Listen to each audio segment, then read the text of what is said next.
का नाम बताएं। बोलो जरा अच्छे से बोलो। Mother India. और ये एक लेटर है जो कि हम कल आप लोगों को बताए थे। बोलो बाबू, लेटर कहाँ से लिखा जा रहा है और वो दिन। तो लेटर की जैसे कि शुरुआत होती है तो कुछ ना कुछ अच्छा लिखना पड़ता है। जिसको आप चिट्ठी लिख रहे हैं तो लेखक अपनी माँ को चिट्ठी लिख रहे हैं, लेकिन माँ वो माँ नहीं जिसने उनको जन्म दिया है। माँ वो जिस धरती पर पल बढ़कर ये बड़े हुए हैं, यानी कि धरती माँ। तो धरती माँ को यहाँ पर संबोधित करते हैं रिवियर्ड मदर, आदरणीय माताश्री। Today is the final day of the puja, so you must now be in our country home engrossed in the worship of the goddess.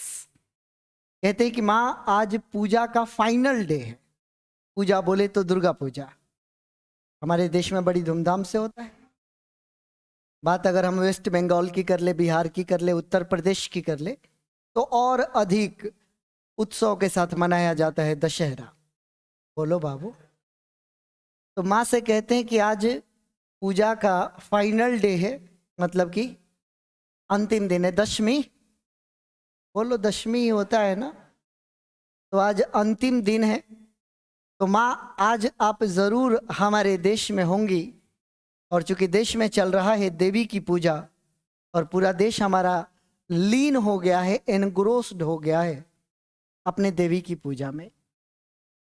I expect the puja this year will be performed with great pomp and ceremony.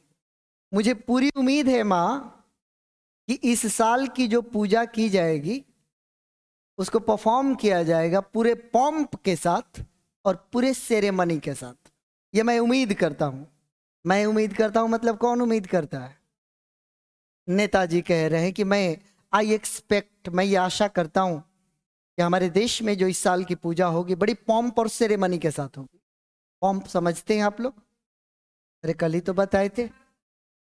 पूरे ठाट बाट के साथ, पूरे शानो शौकत के साथ, पूरे ceremony जश्न के साथ इस पूजा का आयोजन किया जाएगा। बट लेकिन माँ, is there any need of pomp and ceremony?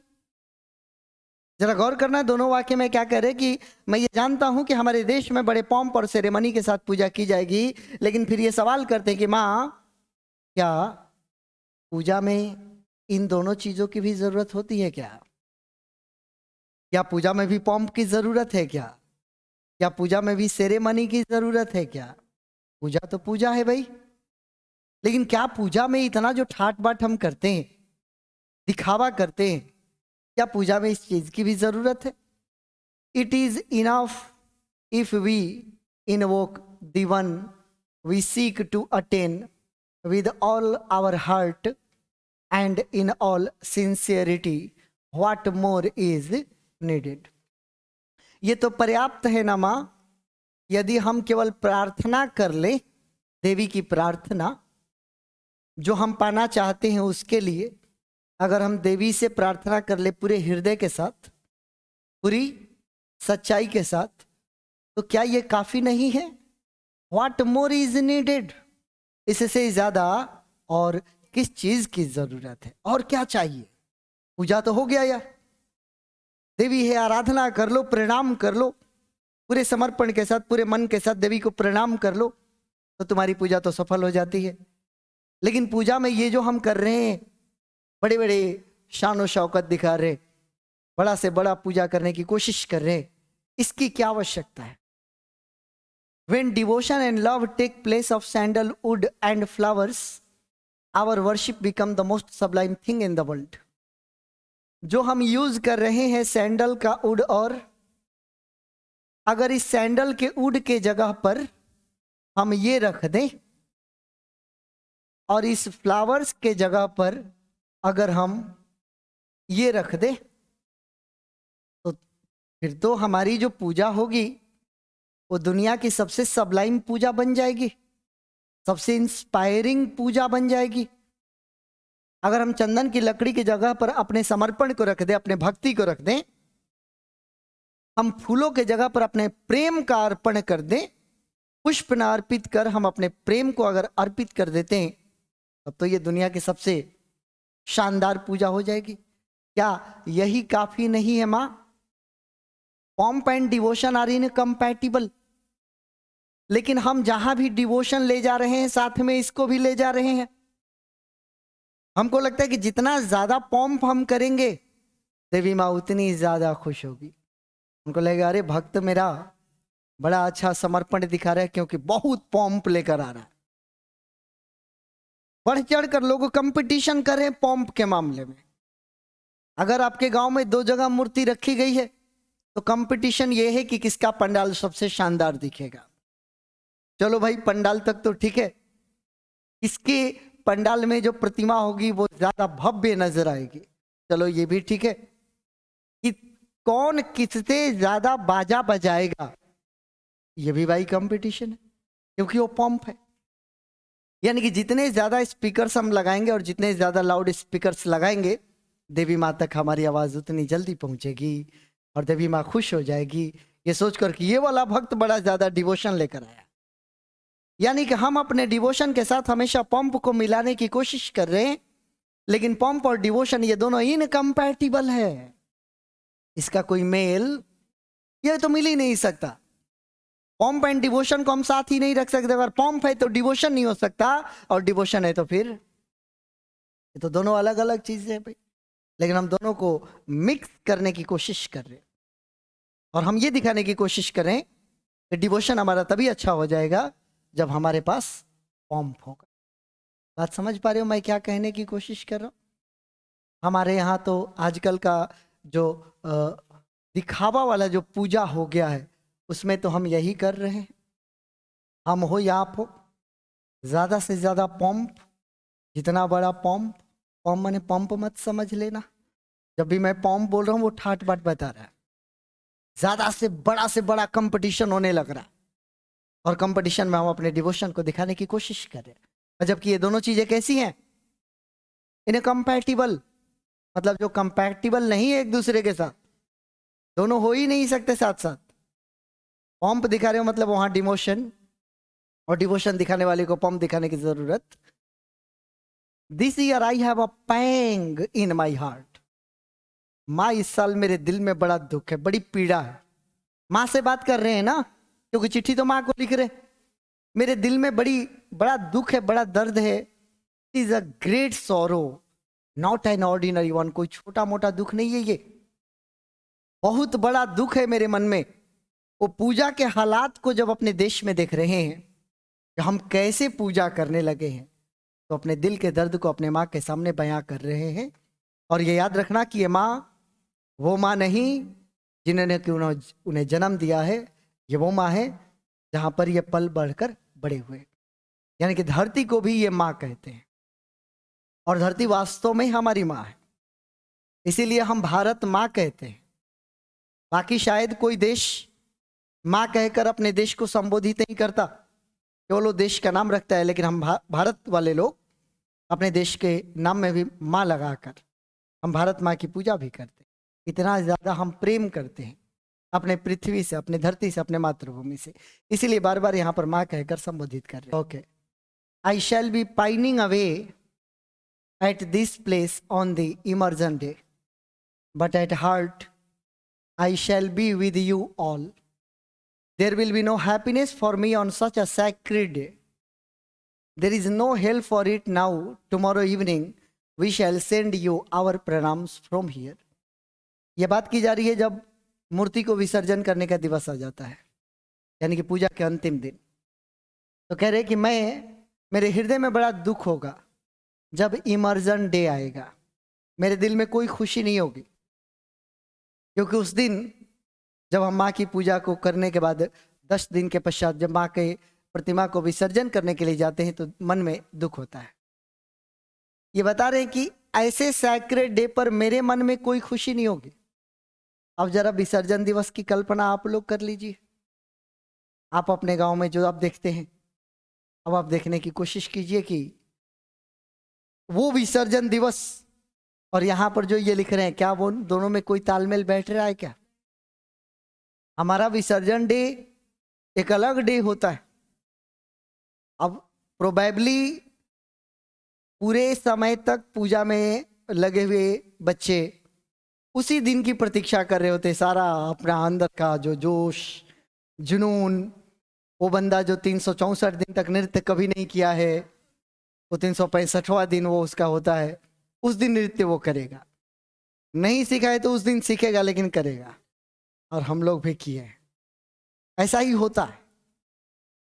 हकीकत तो ये है कि हमारे यहाँ विसर्जन दिवस कैलेंडर को देखकर या पंचांग को देखकर तय नहीं किया जाता। एक अलग पंचांग देखा जाता है जो डीजे वाले के पास होता है, कि आप बताइए कि आप किस रोज खाली है। जिस रोज खाली है हमारा इमर्जन डे उसी दिन होगा। अगर डीजे खाली नहीं तो इमर्जन डे नहीं होगा। डीजे के लिए एक दिन एक्स्ट्रा हम लोग रुकेंगे ताकि डीजे हो हमारे पास, ताकि हम अपने इमर्जन डे को बहुत ही खतरनाक बना सके। लेकिन ये कह रहे कि माँ हम तो प्रणाम भेज रहे हैं आपको, लेकिन मेरे मन में तनिक सा भी आपकी विदाई के अवसर पर तनिक सा भी कोई खुशी वाली बात नहीं है। India is God's beloved land. देखो हिंदुस्तान की बड़ाई, भारत भगवान की सबसे प्रिय भूमि है। वैसे तो भगवान को पूरा विश्व भूमि प्रिय होगा, लेकिन उससे भी अगर हम तुलना करें तो भारत जो देश है वो गॉड को बड़ा पसंद आता है। He has been born in this great land in every age in the form of the savior for the enlightenment of the people, to rid this earth of sin and to establish righteousness and truth in every human heart. Subhash Chandra Bose आगे लिख रहे कि भारत वो देश है जहां पर ही यानी कि भगवान, यहां पर ही कौन है? भगवान ने जन्म लिया है इस महान धरती पर। हर युग में, चाहे वो कोई भी युग हो, जब जब युग बदला अवतार हुआ भगवान का, किसी न किसी रूप में वो आए, सेवियर बनकर आए, मोक्षदाता बनकर आए, मुक्ति दिलाने के लिए आए, लोगों को एनलाइटनमेंट करने के लिए आए, लोगों को ज्ञान का प्रकाश देने के लिए आए, इस धरती को मुक्त करने के लिए आए। रीड मतलब मुक्त करना, और किस चीज से मुक्त कराने के लिए? पाप से मुक्त कराने के लिए आए। हर भारतीय के दिल में सच्चाई को स्थापित करने के लिए आए, सद्बुद्धि और सद्ज्ञान को स्थापित करने के लिए आए। लेकिन वो आए, भारत में भगवान ने हमेशा अवतार लिया लोगों को बेहतर बनाने के लिए, लोगों के कष्टों को दूर करने के लिए, असुरों का संहार करने के लिए। लेकिन भारत में भगवान हमेशा किसी न किसी रूप में आए। He has come into being in many countries in human form, but not so many times in any other country. That is why I say India, our motherland, is God's beloved land. ऐसा नहीं कि भगवान केवल भारत देश में ही आए। भगवान आए हैं अस्तित्व में मानव का रूप लेकर मेनी कंट्रीज में, यानी कि बहुत देशों में आए हैं। भगवान मानव के रूप में बहुत देशों में आए हैं, लेकिन उतनी बार किसी देश में नहीं आए हैं जितनी बार कि हमारे कंट्री में आए हैं। और इसीलिए मैं कहता हूं कि इंडिया जो हमारी मातृभूमि है वो क्या है? वो भगवान की प्रिय भूमि है। हमारी मातृभूमि हिंदुस्तान ये भगवान की प्रिय भूमि है। लुक मदर, देखो माँ, माँ से बात कर रहे हैं ना, माँ देखो, ये इंडिया वो देश है जहां पर आपको सब कुछ मिलेगा जो आप चाहते हो। भारत वो देश है जो ढूंढो वो आपको मिलेगा। एनीथिंग जो आपको चाहिए, भारत ही वो देश है जहां पर आपको खतरनाक से खतरनाक गर्मी भी मिलता है, समर सीजन भी मिलता है जो एकदम हॉट होता है। भारत वो देश है जहां पर विंटर भी मिलता है जो एकदम बड़ा कठोर होता है। भारत वो देश है जहां पर रेन भी मिलता है जो खतरनाक बारिश होती है, मूसलाधार बारिश भी मिलता है। और भारत वो देश है जहां पर दिल को खुश कर देने वाला ऑटम सीजन और स्प्रिंग सीजन भी आता है। भारत अनेकों ऋतुओं का देश है। भारत में अगर हमें गर्मी लगती है तो कुछ महीने हमें ठंडा भी लगता है, कुछ महीने बिल्कुल जमीन सूखी रहती है तो कुछ महीने जमीन सूखती ही नहीं है, और कुछ महीने ऐसा होता है कि ना गर्मी होता है, ना जाड़ा होता है, ना बरसात होता है। वो एक अलग मौसम होता है, स्प्रिंग सीजन होता है। भारत वो देश है। इंडिया को कुछ ना कुछ स्पेशल भगवान ने माना है, इसीलिए हर चीज हमें दिया हुआ है। बाकी कई देशों में चले जाओ तो जहां ठंड लगती है वहां सिर्फ ठंड लगती है, जहां पर गर्मी लगती है वहां सिर्फ गर्मी ही लगती है, जहां पर बारिश होती है सिर्फ बारिश ही होती है। लेकिन हमारे यहाँ सारे देशों का मिश्रण है, हर चीज हमें मिलता है। भारत वो देश है, एवरीथिंग यू वांट, जो भी आपको चाहिए वो मिलता है। कहाँ? भारत में। डेक्कन में चला जाए, डेक्कन, आप लोग आईपीएल में सुने होंगे, पहले एक टीम हुआ करती थी डेक्कन चार्जर्स। कौन सी टीम को कहते थे मालूम है आपको? कौन सी टीम को कहते थे? हैदराबाद को कहते थे बाबू, दिल्ली टीम को नहीं कहते थे। हैदराबादी को डेक्कन भी कहा जाता है। डेक्कन में अगर हम चले जाए तो वहां पर मुझे नजर आता है क्या? कौन नदी नजर आती है? गोदावरी नजर आती है, जिसका प्योर और पवित्र जलधारा अपने बैंक पर पहुंचता है। बैंक मतलब किनारे पर पहुंचता है, अपने रास्ते को मोड़ लेती है हमेशा के लिए और जाकर समुद्र में विलीन हो जाती है। वास्तव में वो जो नदी है वो होली नदी है। होली मतलब पवित्र नदी है। मुझे एक और सीन याद आ रहा है, गंगा के किनारे चले जाओ, गंगा अपने मार्ग पर बहती जाती है, बहती जाती है, और रास्ते में जितना भी उसको मिलता है फिल्द, दुनिया का जितना भी फिल्द है, जितनी भी गंदगी है, गंगा अपने साथ समेट कर लेकर चली जाती, आगे लेकर चली जाती।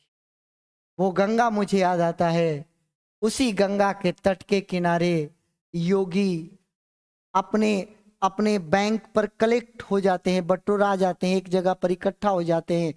उनमें से कुछ हाफ क्लोज्ड आईज, आधी आंखों को बंद करके अपने मॉर्निंग के प्रेयर में लीन रहते हैं। कुछ उसमें ऐसे योगी होते हैं जो कि इमेज बना लेते हैं, मूर्तियां बना लेते हैं और उन मूर्तियों की पूजा कर रहे होते हैं, जो स्वीट स्मेलिंग फ्लावर्स से पूजा कर रहे होते हैं, मीठी सुगंध वाले पुष्प से पूजा। वो पुष्प जो वो बटोर कर लाए होते हैं, कहाँ से? जंगलों से। एंड बर्निंग सैंडलवुड, सैंडलवुड जला रहे होते हैं, इंसेंस अगरबत्ती जला रहे होते हैं, मंत्रों का जाप किया जाता है उनमें से कुछ योगी के द्वारा, और उनके मंत्रों का जाप एको होता है वातावरण में। एको समझ रहे? खुले स्थान पर जब कुछ आप बोलते हैं तो आपकी ध्वनि रिपीट होती है। बोलो यार, that is called in English echo, in Hindi प्रतिध्वनि। बोलो। उनके मंत्रों का जाप एटमॉस्फेयर में गूंजता है, और एटमॉस्फेयर में गूंजकर मंत्र से ही वातावरण की शुद्धि कर दी जाती थी।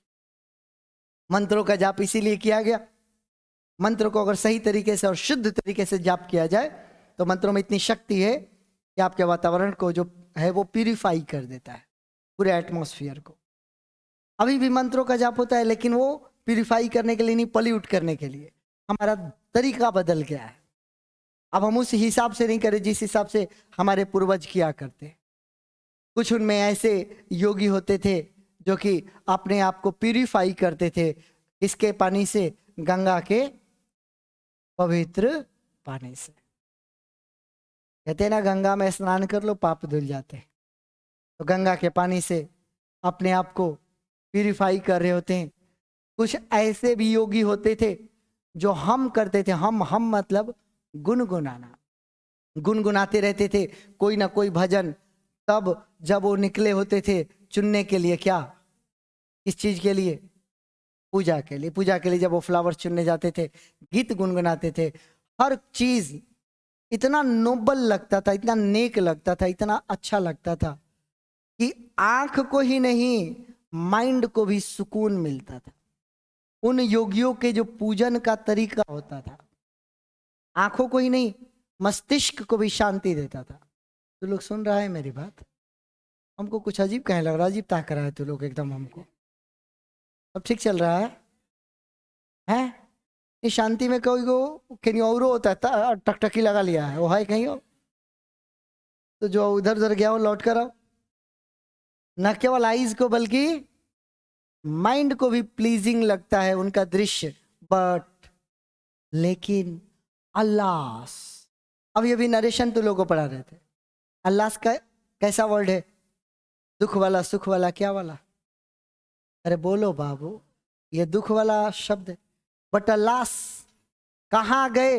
वो उच्च आत्मा वाले दूरदर्शी भविष्य को देखने वाले। अब वैसे लोग धरती पर नहीं हैं। अब दिखावा है, ढोंग है, पाखंड है। पहले सच्चाई थी, ईमानदारी थी तो कहते कि ओ मर्सीफुल गॉड, हे दयावान भगवान, आइए देखिए पृथ्वी की हालत क्या हो गई, प्लीज आप आइए और हम पर दया कीजिए और हमारी रक्षा कीजिए। भगवान को पुकारते हैं। फिर माँ से बोलते हैं, माँ, बोल रहे हैं ना माँ, When I sit down to write a letter, जब मैं चिट्ठी लिखने बैठता हूं, I lose all sense of proportion. तो मेरा बुद्धि विवेक एकदम खत्म हो जाता है, मुझे समझ में नहीं आता। I hardly know what I am going to write and what I am able to. जब मैं चिट्ठी लिखने बैठता हूं भारत माँ को, तो मुझे समझ में नहीं आता कि मैं क्या लिखूं, मुझे क्या लिखना चाहिए, मैं क्या लिखने के लायक हूं, यह मुझे समझ में नहीं आता। मदर, माँ, आई वंडर, मुझे आश्चर्य होगा, मुझे नहीं लगता कि हमारी मदर इंडिया के पास इस युग में एक भी ऐसा बेटा है जो कि पूर्ण रूप से निस्वार्थी है। शायद हमारे मदर इंडिया का एक भी निस्वार्थी बेटा, सारे के सारे स्वार्थी है। Is our motherland really so unfortunate? क्या हमारी मातृभूमि वास्तव में इतनी दुर्भाग्यशाली है? अल्लाह, उफ, व्हाट हैपेंड टू आवर होरी पास्ट? हमारे स्वर्णिम अतीत को क्या हुआ? एक ऐसा दौर था जब अपने मातृभूमि के प्रति समर्पित सारे बेटे हुआ करते थे, और अभी कोई भी बेटा अपने मातृभूमि को समर्पित कोई नहीं, स्वार्थी नहीं है। सारे के सारे स्वार्थी हो गए हैं। जो तुम बैठा है तू भी स्वार्थी है, उससे बतिया रहा वो भी स्वार्थी, सब स्वार्थी हो गए, निस्वार्थ है ही नहीं। यू आर अ मदर, तुम तो एक माँ हो, but do you belong only to us? लेकिन क्या तुम सिर्फ हमारी माँ हो? नो, नहीं, तुम सिर्फ हमारी माँ नहीं, तुम तो सभी भारतीयों की माँ हो। और यदि हर भारत का रहने वाला आपका क्या है, तो क्या आपका दिल दर्द नहीं करता अपने बेटों के दुख को देखकर? आपके हृदय को कचोट नहीं लगती? आपको कष्ट नहीं होता? Can a mother be heartless?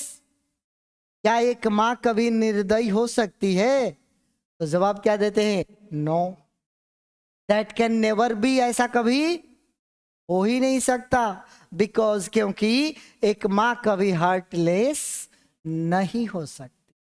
Then तब हाउ इज इट? तो ये कैसे हो रहा है माँ कि in the face of such a miserable state, इतनी दयनीय अवस्था के बावजूद जब तुम अपने बच्चों की इस दयनीय हालत को देखती हो, तो माँ तुम विचलित क्यों नहीं हो जाती? तुम अविचलित क्यों हो? कल मैं विचलित अविचलित समझा रहा था। क्या तुमको परेशानी नहीं होती माँ? तुम्हारे सामने तुम्हारे बेटों की ऐसी दुर्दशा हो गई है, तुमको तो परेशानी होनी चाहिए। मदर, माँ, you have travelled in all parts of India, तुम तो इंडिया के हर पार्ट में ट्रेवल कर चुकी हो। इंडिया का कोई ऐसा पार्ट नहीं है जहां पर तुम नहीं गई होगी।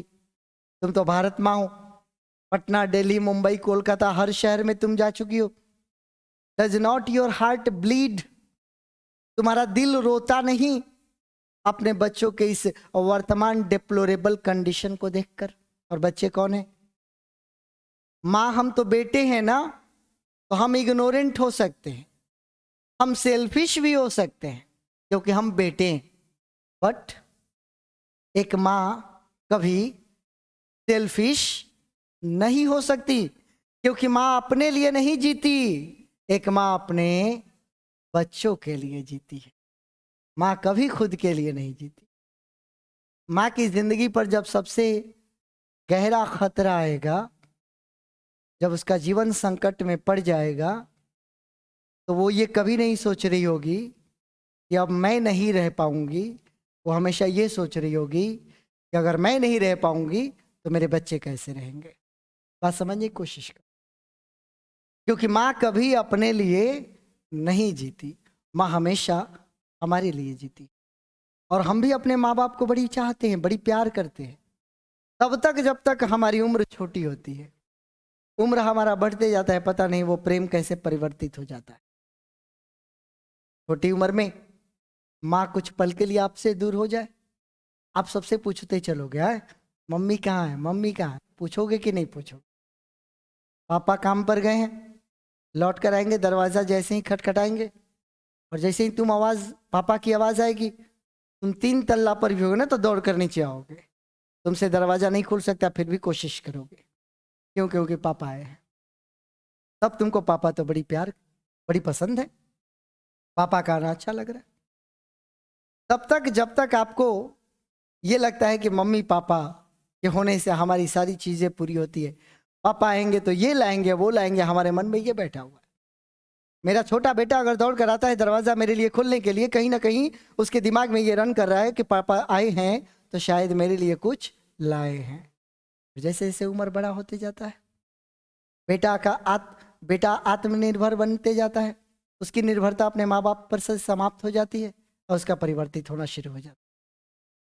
फिर पापा 10 बार भी दरवाजा पीटेंगे, बोलेंगे बेटा खोलो, बेटा बगल में ही है लेकिन मोबाइल चला रहा है, वो किसी और को बोले खोलना, ए रुका ना, क्या पीटा तेरा। अब वही पापा है, पीट रहे हैं लेकिन उसको इरिटेशन होगा कि क्यों परेशान कर रहे हैं।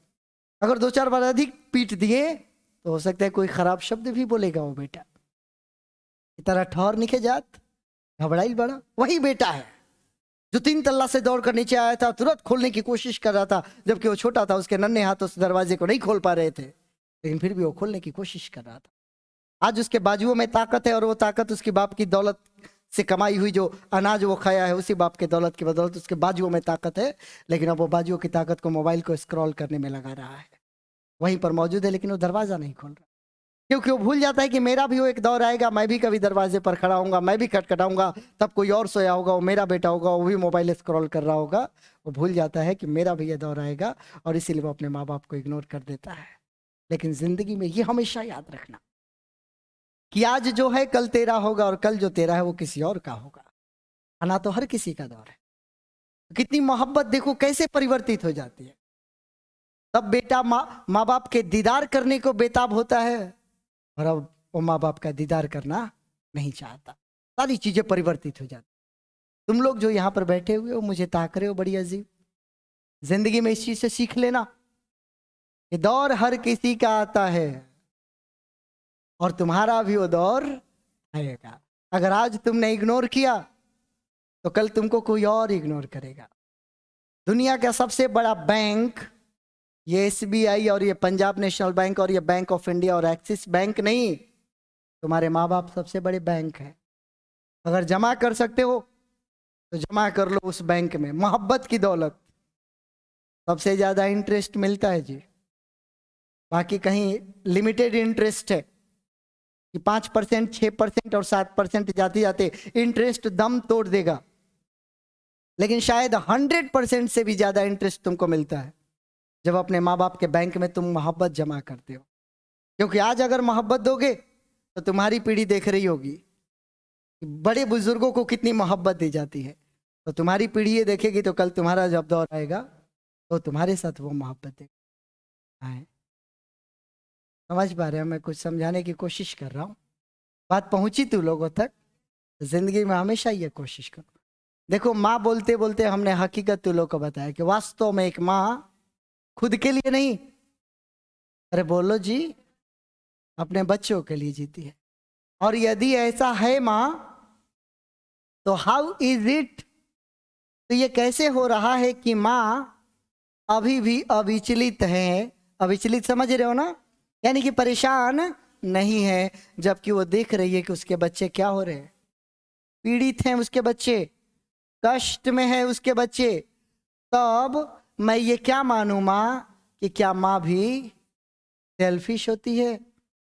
आगे कहते हैं हमारे देश में फेथ मतलब विश्वास, आस्था, हमारी जो आस्था है अब बिगॉटरी बन रही है, कट्टरता बन रही है। हम कट्टर हो रहे हैं अपने अपने धर्म को लेकर, और ये कट्टरता पूरे देश में रैम्पंट हो चुका है, फैल गया है, एकदम चारों ओर फैल गया।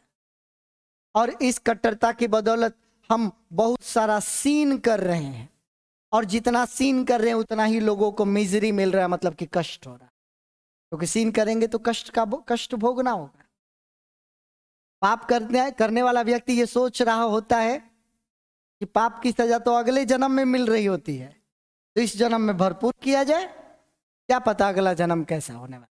लेकिन ये भूल जाता है कि सारा इसी जन्म में होता है, भोगना यहीं पर है। आप जो करते हो उसका परिणाम यहीं पर मिलता है, बस तुम ध्यान नहीं देते हो कि परिणाम मिल गया। कभी तुमको ठोकर लगे ना चलते वक्त रास्ते में, तो दर्द होना, तो जरा उसके 2-4 घंटे पहले याद करना कि तुमने कुछ किया था क्या।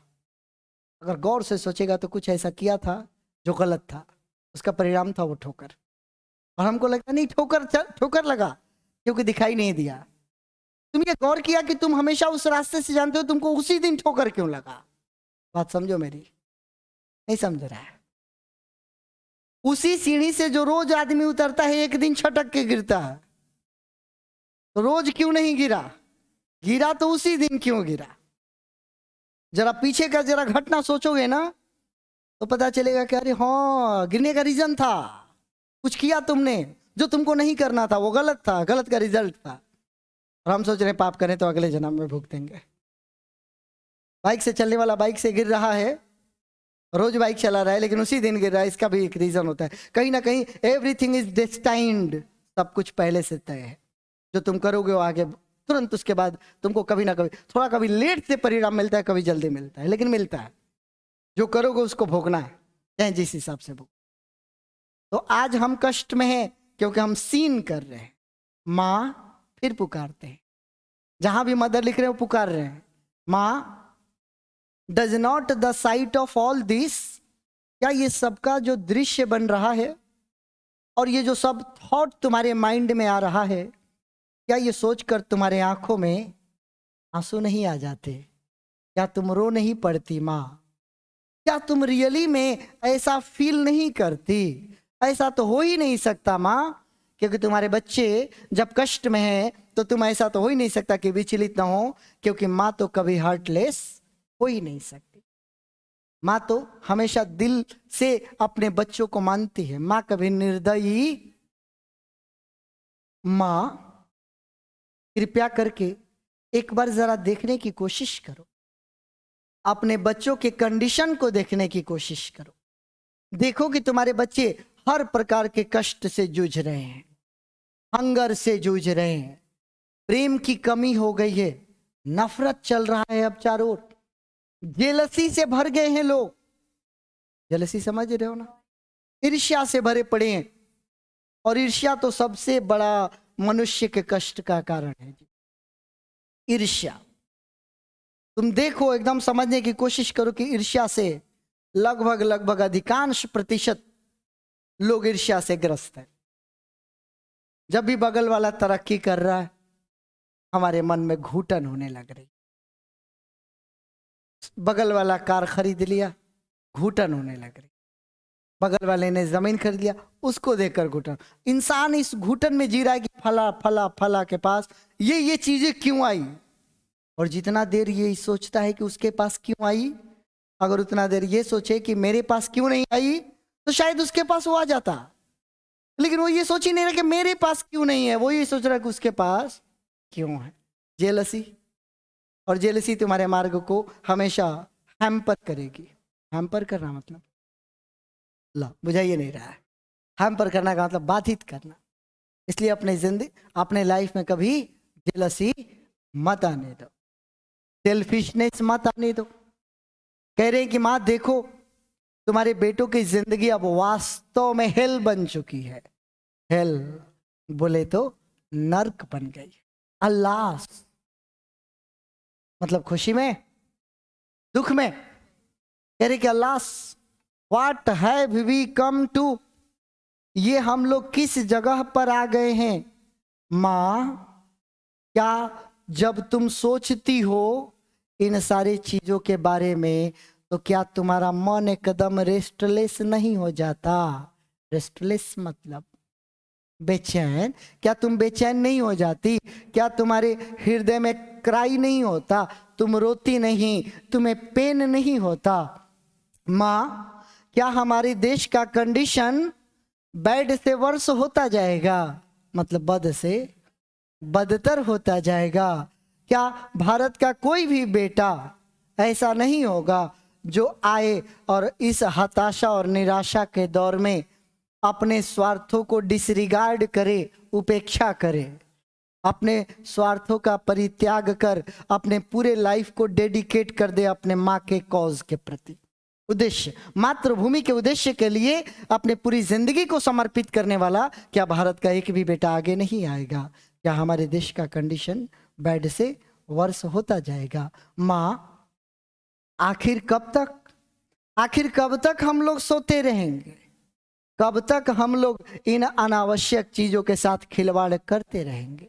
ये सारी अनावश्यक चीजें ही तो है जो दिखावा कर रहे हैं समाज सेवा के नाम पर, पूजा के नाम पर, देशभक्ति के नाम पर ढोंग चल रहा। ये कब तक हम लोग ढोंग करेंगे? क्या हम अपने देश के कराहने की आवाज को अनसुनी करते रहेंगे? देश हमारा कराह रहा है। कराहना का मतलब देश पीड़ा में है जी, देश दर्द में है।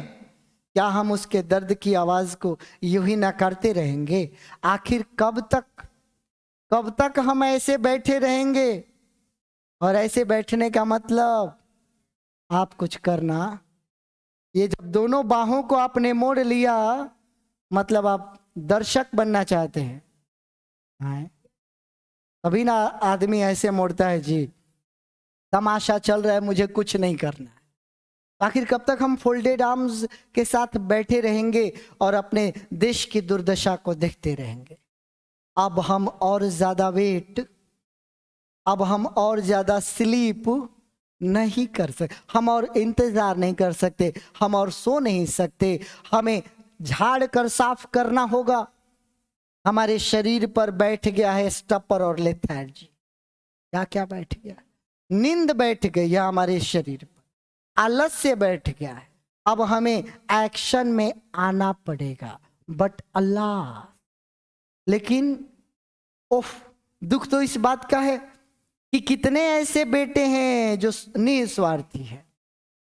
माँ के कौत कितने ऐसे बेटे हैं जो तैयार हैं आज के इस स्वार्थी युग में, जो गिव अप करना चाहते हैं। गिव अप करना मतलब कंप्लीटली अपने पर्सनल स्वार्थों का परित्याग करने वाले कितने लोग हैं जो अपने माँ के लिए काम करना चाहते हैं? ऐसे कितने लोग हैं माँ, मुझे ये तो पता नहीं कि कितने लोग हैं, लेकिन एक तेरा ये बेटा है और मुझे देखो माँ और बताओ, अगर मैं लायक हूँ तो मैं अपने पूरी जिंदगी को तुम्हारी सेवा में समर्पित करूंगा। तुम्हारा प्यारा बेटा सुभाष, यानी कि नेताजी। चिट्ठी समाप्त। बोलो।